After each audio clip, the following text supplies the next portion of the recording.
Yo, welcome to the wonderful world of Hungry Heath. Now I am not a classically trained chef. What I am is a self-taught home cook. I have, however, studied under several television chefs. I have a PhD from YouTube University and a black belt in Google Food. I love to cook. Every Friday night, my wife and I go live for the Friday Night Feast. We do this every Friday at 6:30 Central. We cook up an entree, sit around and just chew the fat with all of our friends, the Hungry Horde. So y'all, come along. So today I will be making green chili shredded chicken enchiladas topped with a sour cream sauce. Let's get to cooking. So for this recipe, I have about 2 pounds of chicken thighs. They're boneless, skinless, and we had them marinating in that 505 green chili sauce. So what I'm going to do is I already have the Instant Pot on. I'm just going to pour them in. They are still a little frozen, but when we're cooking it this way, it doesn't really matter. They'll thaw out as they cook, and then the juices will add to the moisture on this. I'm just trying to make sure I get all the little bits out of here. Nothing is wasted. Oh, come on, it's one green chili, come on. There you go.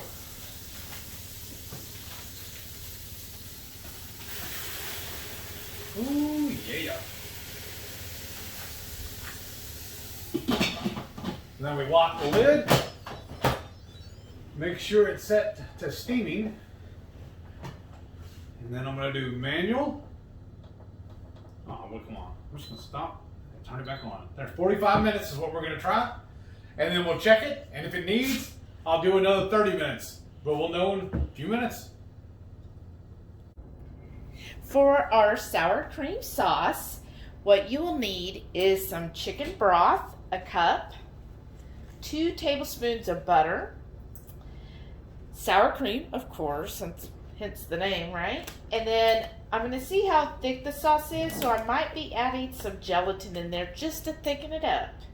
And then if you like a little spice, you can add a little red pepper to this.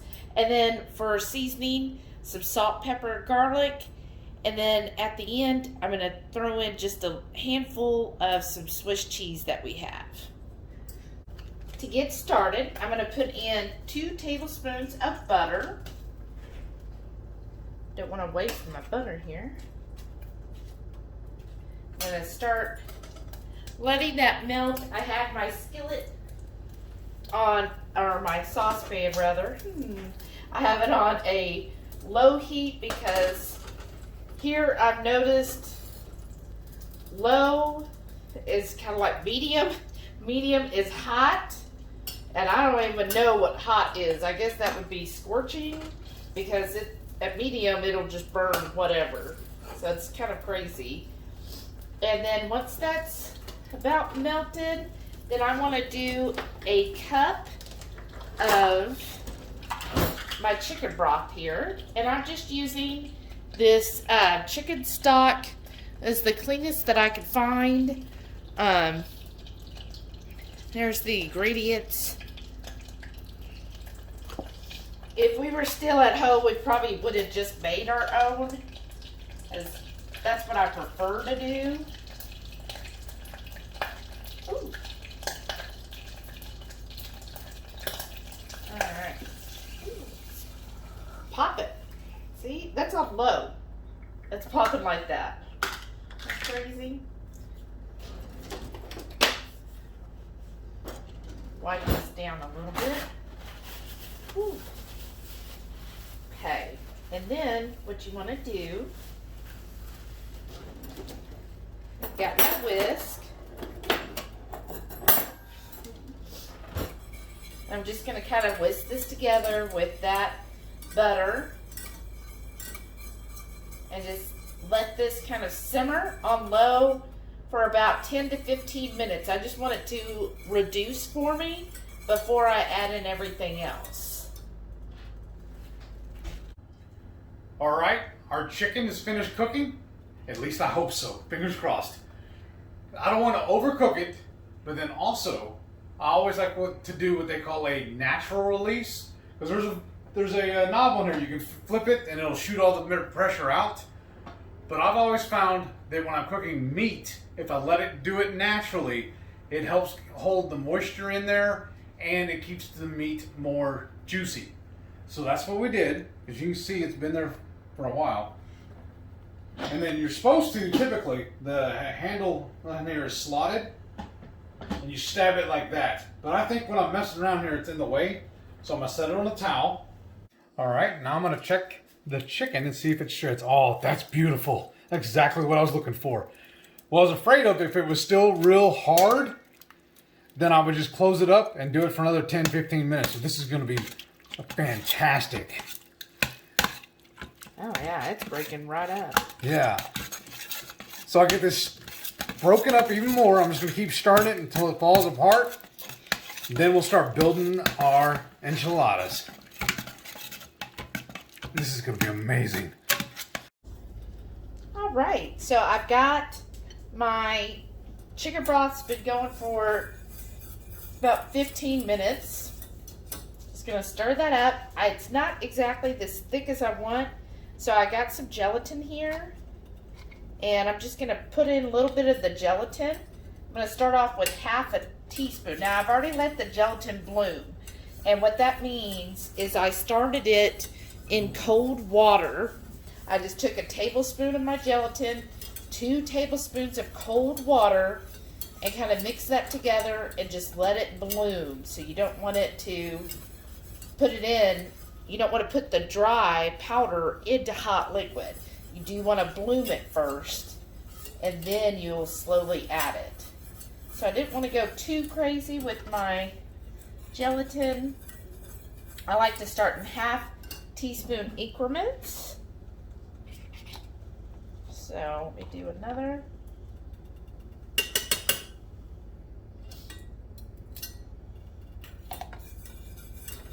Just stir that in.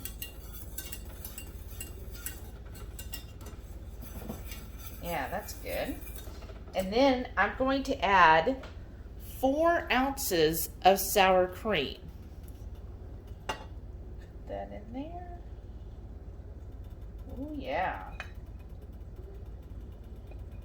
This is where, of course, we get the sour cream from, right? And mix that in. Don't worry, I'm not going to let all this on the spoon go to waste. I'll do that, but first I wanted to kind of whisk in that sour cream.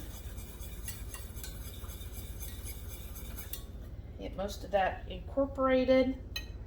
I'm going to come back and just use my spoon to get the rest out. Just keep stirring this. And I do have it on a low setting. And as I do that, yeah, it's still rather thin to me. So I think I'm going to go ahead and add another teaspoon of that gelatin. Just keep stirring that in. Most of that's off, so I go back to my whisk. Just whisk that in. Now this is a good part to add your salt, pepper, garlic seasoning. So probably just about a teaspoon. Oh, probably hear our neighbor's dog that constantly yaps.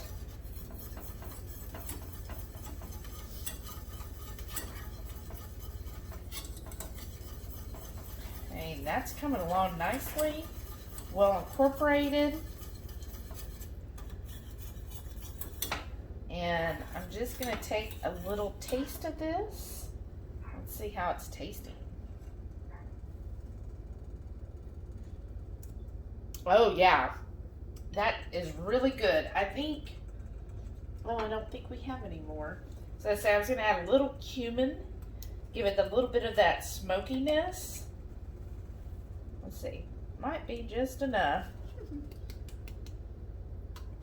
Yeah, there's about a pinch of cumin there. We'll do that, and that'll add a little bit of smokiness to our sauce. Okay, and then the last step, you want to add about a handful of cheese. So it's probably about 1 to 2 ounces approximately. Depending on how big your hand is, right? Like Joe on Two Crazies, he was saying when somebody says a heaping teaspoon, everybody's heaping teaspoon's a little different. When it says a handful, well, how much is that? So about 1 to 2 ounces is good. And I'm just using the Swiss cheese, that's what we have, or, you know, also any white cheese would go with this. So Swiss, mozzarella, even a Gruyere would be good. You know, anything that's a nice creamy white cheese would definitely mix well with this sauce. So I'm just going to keep stirring this, and then, yeah, I can feel that it's starting to get thick. So it should just take maybe another 5 or so minutes for that to thicken up, and then I'll show you what it looks like. Alright, my sauce is done, and what I'm going to do next is you're going to need Egglife. We got the original flavor.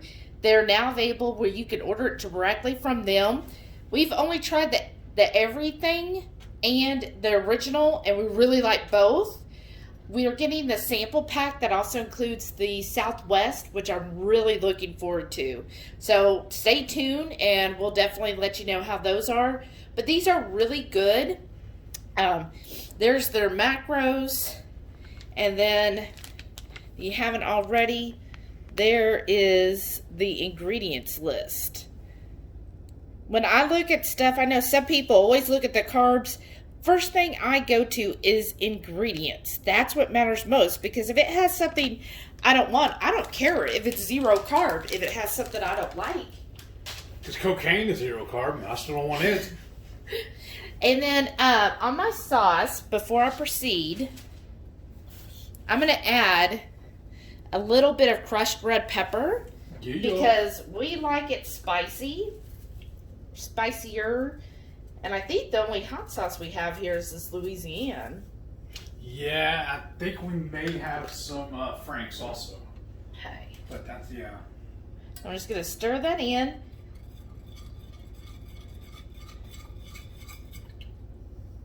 My sauce is still not as thick as I would like it, but it'll do once it, you know, sets up in the oven and everything.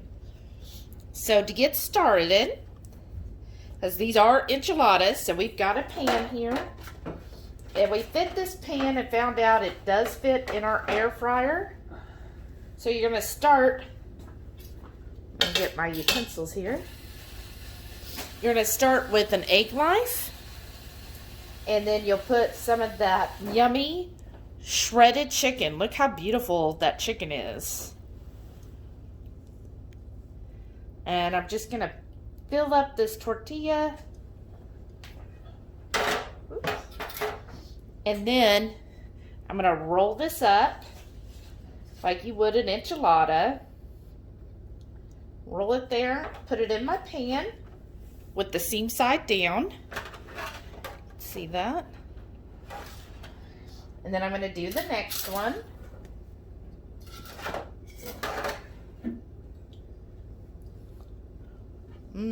They smell so good. That chicken, y'all, you can really smell the peppers in it and everything. It smells really good. Okay. Then again, just roll it up. Put it seam side down. And then I'm just going to keep doing this. So it should just take me a few minutes. Okay, that's how it looks all up. This is 6.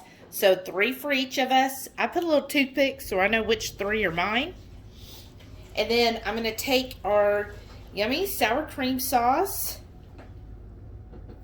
And I'm just going to probably just do half.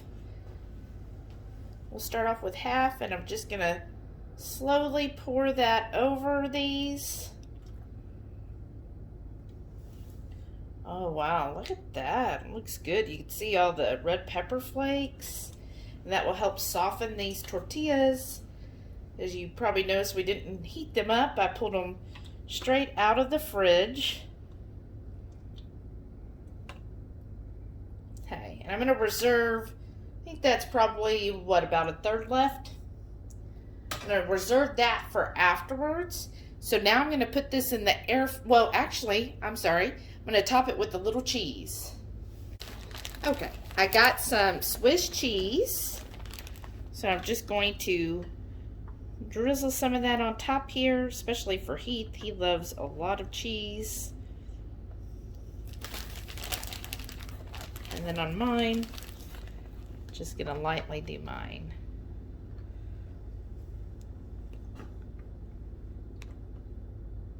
Oh yeah, that'll be good. Is that enough cheese? Yeah. Okay. Actually, see a couple little spots here for him. And then I'm going to move this over to the air fryer, and I'll show you what we're doing there. Now I had to deform this pan a little bit to make sure it fit into this air fryer. And then I had to reset the tray on it. Oh, this is heavy. I like this. She's a snug fit, but that should work.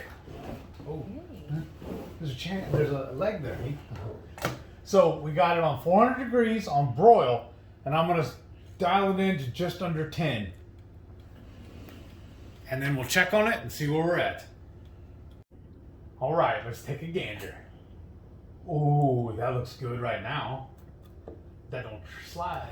Oh, baby, look at that. Wow. I think that turned out perfect. That was like dead on. I mean, that center one's a little crispier, but oh well. It's like at the Keto. Do you like it? You want me to go a little longer? You like it is? I think it's perfect. I mean, for an air fryer, we've never used the broiler. Yeah. That is awesome. So if you don't have an oven, yeah, get you an air fryer. Oh, it smells amazing. Let's plate this up. Yes, ma'am. These smell divine. They look really good. Sorry, Renee. It's all white again, but we got a little bit of color from the chicken. And I thought I had more hot sauce here with me, but all I got is Louisiana, so it'll have to do. I wanted something a little more chipotle, kind of more Mexican-y flavored, Texan. But this Louisiana will work. We do have some red pepper flakes on this, so that definitely adds a little bit of color. Oh, and I drizzled some more. Honestly, I feel like the sauce could be thicker though. Yeah, but this will eat. I'm not going to complain. I'm not allowed to. That's right. About time you learned that. Oh, look at that. Guess I'm making a mess. Oh, baby.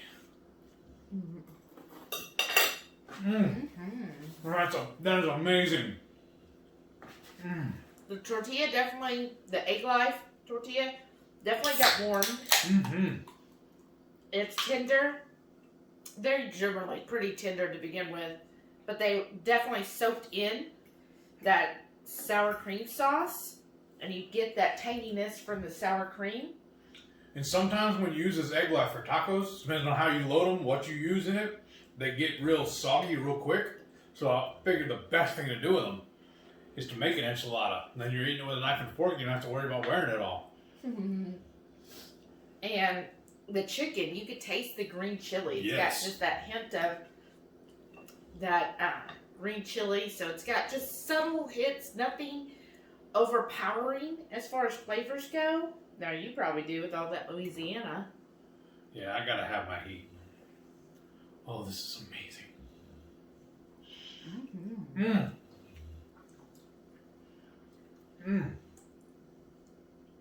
It reminds me of, remember Ponchos? Remember their sour cream enchiladas? No, I never got those. I always got the tacos and stuff. Oh, yeah. It tastes like their sour cream enchiladas.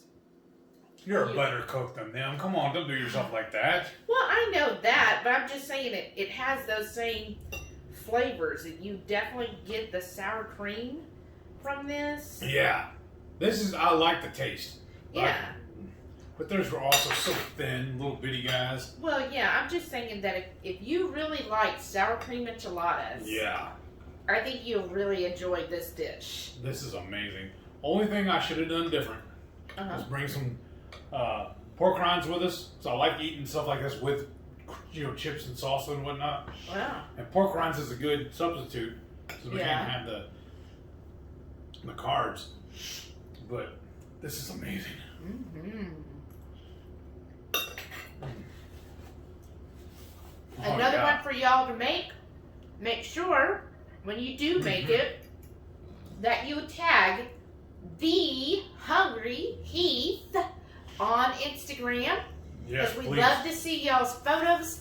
Lisa out there is always posting gorgeous photos. Yes, thank you. We love seeing that. Keep it going, y'all. Tag him. I gotta give a shout out to all you members of the Hungry Horde. Y'all are always showing me so much love. I appreciate y'all. It warms my heart to see how many people are adapting our recipes and doing them. Because look what we're working with. A little 2 little burner stove and a fry daddy, and we're making this. You gotta get inventive, folks. Yeah. And use what you got and just think outside the box. But when you're through doing that, make sure you hit that subscribe button so you see what other fancy stuff we pick up. And smash that like button or the thumbs up, whatever it's called. I'm getting everything wrong today. I'm just in shock that we're able to turn this out. I'm sorry. That's all right. And of course, give me a comment. I love talking to you guys. And tune in on Fridays, 6:30 Central, for the Hungry Heath Friday Night Fest. And the feast. I'm messing all my lines up. I'm thrilled by how good this is. I can't even think straight. I love y'all, and thank you for watching. Yes, see you Friday nights at 6:30 Central. Bye, y'all.